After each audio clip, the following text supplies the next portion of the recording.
بسم اللہ الرحمن الرحیم۔ السلام علیکم۔ ادب انسان کا افضل ترین سرمایہ ہے، اسی عنوان پر ہم گزشتہ ویڈیو میں کچھ گفتگو آپ کے سامنے پیش کر چکے ہیں۔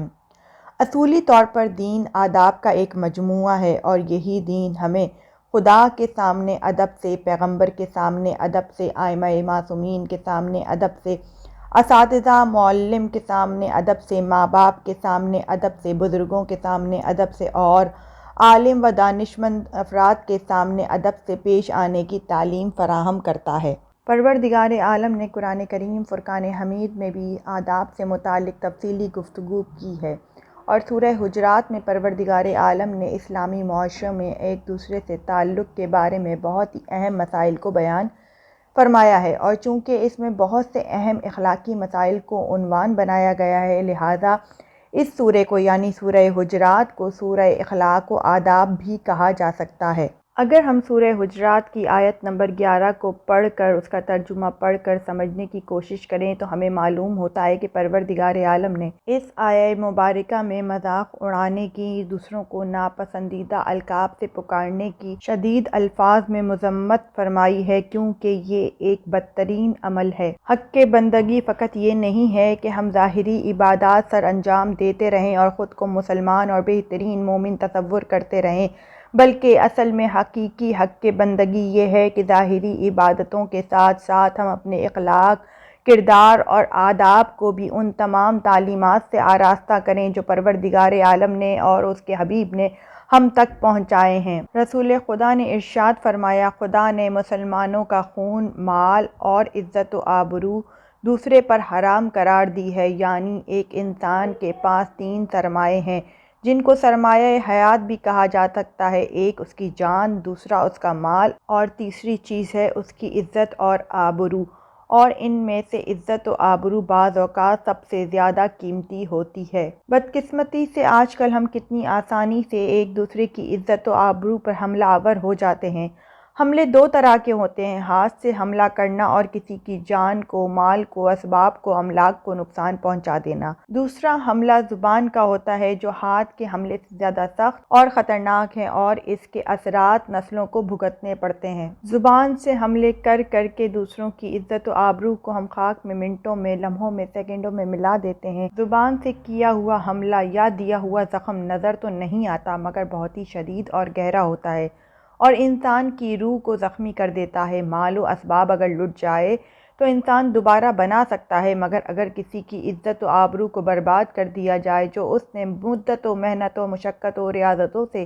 حاصل کی تھی، اس کی ساخت کو دوبارہ برقرار کرنا ناممکن ہو جاتا ہے۔ اسی لیے اپنی زبانوں کے استعمال پر ہمیں غور و فکر کرنا چاہیے۔ تعلیمات الہی کے ذیل میں اگر ہم اپنا عمل دیکھیں تو معلوم ہوتا ہے کہ ہم نے آج ہر بات کو مذاق بنا لیا ہے۔ کہاں مذاق کرنا ہے، کہاں نہیں، کوئی تمیز باقی نہیں رہی ہے۔ مذاق بھی کیسا کرنا ہے، کس سے کرنا ہے، اور تعلیمات اسلام کے دائرے میں رہ کر کرنا ہے، اس کا ہمیں علم ہی نہیں ہے۔ جو زبان میں ہے بس بول دیا، نہ الفاظ کے چناؤ پر دھیان ہے، نہ ہی موقع اور محل کا خیال ہے۔ غضب خدا کا حال تو یہ ہو گیا ہے کہ اب تو مذاق ہی مذاق میں خدا جانے کیا کیا کر دیتے ہیں۔ کسی کی بے عزتی کرنی ہے تو مذاق ہی مذاق میں کر دو، کسی کے راز کو فاش کرنا ہے تو مذاق ہی مذاق میں کر دو، کسی کی غیبت کرنی ہے تو مذاق ہی مذاق میں کر دو، کسی کی بیٹی یا بیٹے پر الزام تراشی کرنی ہے تو مذاق کا سہارا لے کر یہ کام بھی کر گزرو، اپنے غصے کی بھڑاس نکالنی ہے تو مذاق میں نکال لو، برے برے ناموں سے ایک دوسرے کو پکارو، کسی کے کپڑے جوتوں کا مذاق اڑاؤ، کسی کو طعنہ دو مذاق میں، کسی کے خاندان کی اوقات بتانی ہے تو مذاق ہی مذاق میں سب کو سب کچھ بتا دو۔ ایسا محسوس ہوتا ہے کہ ہر وہ کام جس کی مذمت خدا اور اس کے رسول نے کی ہے،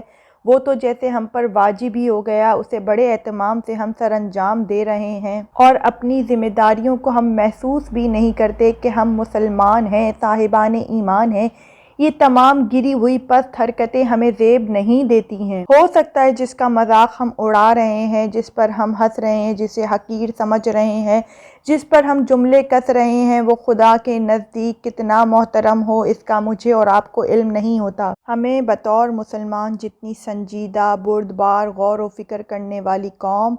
اور امت ہونا چاہیے، تاہم اتنا ہی ہنسی مذاق کی ذلت اور پستی میں ڈوب چکے ہیں۔ امام علی نقی علیہ السلام ارشاد فرماتے ہیں کہ دوسروں کا مذاق اڑانا بے وقوفوں کی عادت ہے اور جاہلوں کا پیشہ ہے۔ اب ذرا غور کریں کہ ہر وقت کا ہنسی مذاق ہمیں کہیں بے وقوف اور جاہلوں کی صف میں لا کر کھڑا تو نہیں کر رہا ہے؟ ہر وقت کا ہنسی مذاق حسد، بغض، کینہ، عداوت، دشمنی پر تمام ہوتا ہے، اور ایک وقت ایسا آتا ہے کہ دوسروں کا مذاق اڑاتے اڑاتے یہی غافل انسان خود سے بھی مذاق کرنے لگ جاتا ہے اور اسے معلوم ہی نہیں ہوتا۔ امام رضا علیہ السلام کی ایک روایت آپ کی خدمت میں پیش کروں تاکہ معلوم ہو کہ ہم خود سے بھی کس قدر مذاق کرتے رہتے ہیں اور نتیجہ کیا ہو رہا ہے۔ نتیجہ یہ ہو رہا ہے کہ عظمت، بلندی اور روحانی ارتقاء سے محروم ہو چکے ہیں۔ ایسے انسان جو خود اپنے آپ سے مذاق کرتے ہیں، ان میں سے پہلی قسم اس شخص کی ہے جو زبان سے استغفار کرتا ہے مگر دل سے اس گناہ پر پشیمان نہیں ہوتا، اور توبہ و استغفار کے باوجود اسی گناہ پر ڈٹا رہتا ہے، بار بار اسی گناہ کو سر انجام دیتا ہے۔ دراصل یہ انسان کی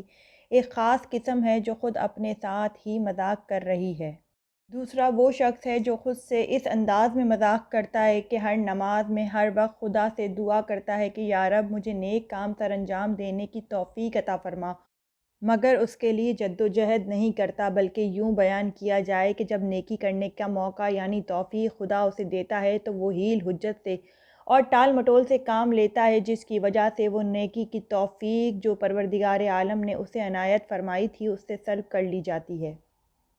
تیسرا وہ شخص ہے جو خود سے مذاق کرتا ہے، جو اپنے کاموں کو اچھے طریقے سے، احسن طریقے سے کرنا چاہتا ہے مگر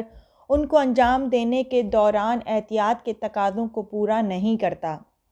سبحان اللہ! ذرا غور کریں کہ مولا نے کس وقت میں کیا کیا باریکیاں تھیں جو انسان کو بیان کر دی تھیں۔ آج اسی عنوان پر کہ انسان اپنے ہدف کو کیسے حاصل کر سکتا ہے، شارٹ اور لانگ کورسز کروائے جا رہے ہیں، ریسرچز سامنے آ رہی ہیں، وہ سب کی سب امام کے اس قول کی تائید کرتی ہوئی نظر آ رہی ہیں کہ اگر آپ کوئی کام کرنا چاہتے ہیں تو اس کے مثبت اور منفی پہلوؤں پر ضرور غور کریں، پھر مکمل پلاننگ کریں، راستے میں آنے والے مسائل کا حل تلاش کر کے رکھیں، بھرپور احتیاط کے ساتھ کام کو شروع کریں تو ہمارے کام اچھے اور بہتر طریقے سے ہو سکتے ہیں۔ لیکن اگر کاموں کو بغیر منصوبہ بندی کے آنکھیں بند کر کے جلدی میں، عجلت میں شروع کریں گے تو خاطر خواہ نتائج کو ہم کبھی بھی حاصل نہیں کر سکیں گے۔ امام فرماتے ہیں، چوتھا وہ شخص ہے جو اپنے ساتھ ہر وقت مذاق کر رہا ہے کہ وہ جنت میں جانے کی خواہش رکھتا ہے لیکن مشکلات اور مصائب پر تحمل نہیں کرتا۔ کیا مطلب ہے مولا کی اس بات کا؟ تو مطلب بہت ہی آسان اور سیدھا ہے کہ جنت کا راستہ مشکل بھی ہے، دشوار بھی ہے اور مشکلات کی گھاٹیوں پر مبنی بھی ہے، اور اس راستے پر جانے والے کو مسائل و مصائب پر تحمل کرنا چاہیے۔ جو مسائل اور مصائب پر تحمل کرنا جانتا ہے وہی اپنے سفر کو جاری رکھے گا اور آخرکار جنت کو حاصل کر پائے گا، مگر جو انسان تحمل نہیں کر سکتا مشکلات پر، مصائب پر، تو وہ اپنے سفر کو جاری بھی نہیں رکھ سکے گا۔ نتیجہ کیا ہوگا؟ نتیجہ یہ ہوگا کہ وہ اپنی منزل مقصود یعنی جنت تک نہیں پہنچ سکے گا۔ ہم اور آپ ہر وقت اپنے ساتھ یہی مذاق کر رہے ہیں کہ ہم ہر وقت جنت ہی جانا چاہتے ہیں مگر مسائل پر، مصائب پر، مشکلات پر تحمل نہیں کر پاتے ہیں اور چاہتے ہیں کہ جنت جیسی باعظمت جگہ، باعظمت مقام بغیر کسی محنت اور مشقت کے ہمیں حاصل ہو جائے۔ یہ سب سے بڑا مذاق ہے، کیونکہ دنیا جس کی کوئی اہمیت نہیں، کوئی اوقات نہیں، کوئی حیثیت نہیں، کوئی قدر و قیمت نہیں، وہاں پر بھی انسان اگر کچھ پانا چاہتا ہے تو بغیر محنت اور مشقت کے اسے حاصل نہیں ہوتا۔ تو پھر بتائیے کہ جنت جیسی عظیم جگہ، عظیم مقام بغیر محنت، مشقت، جدوجہد کے کیسے اور کیوں کر حاصل ہو جائے؟ پانچواں وہ شخص ہے جو آتش جہنم سے بچنا چاہتا ہے لیکن خواہشات نفسانی اور دنیا کو ترک نہیں کر پاتا۔ در حقیقت ہم سب جہنم کے نام سے، اس کے ذکر سے بھی گھبراتے ہیں مگر حقیقت میں خواہشات نفسانی کی مخالفت نہیں کرتے۔ جب تک ہم اپنے نفس کو حقیر ذلیل نہیں کریں گے تب تک ہم ریڈ زون یعنی جہنم جانے کے خطرے سے بچ نہیں سکیں گے، اسی میں گردش کرتے رہیں گے۔ مگر جس دن ہم نے نفس کی مخالفت شروع کر دی اس دن سے ہم آہستہ آہستہ ریڈ زون سے باہر نکلنے میں کامیاب ہو جائیں گے۔ مولا علی ارشاد فرماتے ہیں، دو طرح کے خواہش مند ہیں جو کبھی سیر نہیں ہوتے، ایک طالب دنیا، دوسرا طالب علم۔ ہماری عافیت اسی میں ہے کہ ہم طالب علم بن کر زندگی گزاریں، نہ کہ طلبگار دنیا۔ مولا فرماتے ہیں، چھٹا شخص وہ ہے جو اپنے آپ سے مذاق کرتا ہے اور کس انداز میں کہ وہ اپنے رب کو یاد تو کرے مگر اس سے ملاقات کا مشتاق نہ ہو۔ بہت ہی منفرد جملہ ہے، بیان کرتے ہوئے ڈر لگتا ہے کہ کہیں ایسا نہ ہو ہمارا شمار اسی کیٹیگری میں ہو کہ ہم زبان سے اپنے رب کو یاد کرتے ہیں مگر رب کی معرفت کو حاصل کرنے کی کوشش نہیں کرتے، پروردگار عالم کی عبادت تو کرتے ہیں مگر وہ عبادتیں خلوص سے اور خشوع و خضوع سے خالی ہوں اور ریاکاری کا عنصر اس میں زیادہ نمایاں ہو۔ کہیں ایسا تو نہیں ہے کہ زبان سے اللہ اکبر کہنے والے اور اس کی رحمت کے قصے سنانے والے موت سے گھبراتے ہوں، کیونکہ جو موت سے گھبراتا ہے دراصل وہ اپنے ساتھ مذاق کرنے میں مصروف ہے، ورنہ جو اپنے رب کی رحمانیت کا قائل ہے تو اسے موت سے گھبرانا نہیں چاہیے، بلکہ اس کے لیے تو موت ایک تحفہ ہے، پروردگار عالم کی حضور اس کی بارگاہ میں حاضری کا ایک سبب ہے۔ ذرا اپنے دل پر ہاتھ رکھ کے بتائیں کہ ہم میں سے کتنے لوگ ہیں جو موت سے گھبراتے نہیں ہیں؟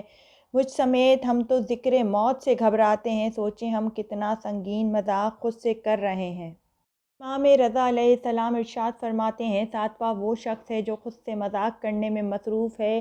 کہ جس کا ایمان ہے کہ موت برحق ہے، موت آئے گی، لیکن اس کی تیاری میں مشغول نہیں ہے۔ جی ہاں، موت ایک ایسی حقیقت ہے کہ جسے کوئی بھی جھٹلا نہیں سکتا، خواہ کوئی یہودی ہو، عیسائی ہو، مجوسی ہو، کسی بھی مذہب کا ماننے والا ہو، کافر ہو، موت سے انکار نہیں کر سکتا۔ ہم موت پر بھی یقین رکھتے ہیں، قیامت کے دن، روز جزا و سزا، یوم الفصل کو بھی مانتے ہیں۔ اس کے باوجود اس دن کی تیاری میں مصروف اور مشغول نہیں ہیں، اپنی پوری زندگی دنیا کو بہتر بنانے کی جد و جہد میں صرف کر دیتے ہیں۔ ہمیں یہ خیال ہی نہیں آ رہا ہے کہ وقت ہاتھوں سے ریت کی مانند پھسلتا جا رہا ہے، زندگی برف کی مانند لمحہ بہ لمحہ پگھلتی جا رہی ہے۔ ہمارا شمار اس غافل مسافر کی طرح ہے جو سو رہا ہے بے خبر، اور اس کا سفر زندگی جاری ہے۔ جب اسٹیشن پر پہنچ کر ہم بیدار ہوں گے اور پھر افسوس کریں گے کہ اے کاش اس مقام کے لیے، قبر کے لیے، برزخ کے لیے کچھ ساز و سامان ساتھ لے آئے ہوتے، کچھ نیک اعمال کا خزانہ جمع کیا ہوتا، محشر کے حساب و کتاب کے لیے کچھ جمع کیا ہوتا۔ ہائے افسوس، کچھ ایسے اعمال نامہ اعمال میں ساتھ لائے ہوتے جو قابل ذکر و قابل قدر ہوتے، نجات کا ذریعہ بن سکتے، مگر افسوس، صد افسوس، اس وقت بس پچھتاوے کے سوا کچھ ہاتھ نہ آئے گا۔ آخر میں اپنے سننے والوں کی خدمت میں اتنا ہی عرض کرنا چاہتی ہوں کہ مذاق کیجیے اور بہت اچھے انداز میں کیجیے، کیونکہ مذاق کا مطلب دوسرے مومن کے چہرے پر مسکراہٹ بکھیرنا ہے، اس کے دل کو خوش کرنا ہے، نہ کہ مذاق کے ذریعے کسی کی توہین کرنا، کسی کی عزت نفس کو مجروح کرنا، کسی کی ذاتی زندگی کو نشانہ بنانا، فحش گوئی کرنا، کسی کو نیچا دکھانا، گالی دینا نہیں ہے۔ ایسا مذاق ضرور کریں کہ جس کے ذریعے سے کسی کی دل آزاری نہ ہو، ورنہ تاریخ شاہد ہے کہ پروردگار عالم نے عظیم قوموں کو، طاقتور قوموں کو اپنے انبیاء کا مذاق اڑانے کی پاداش میں عذاب الہی میں مبتلا کر کے تباہ و برباد کر دیا، غارت کر دیا۔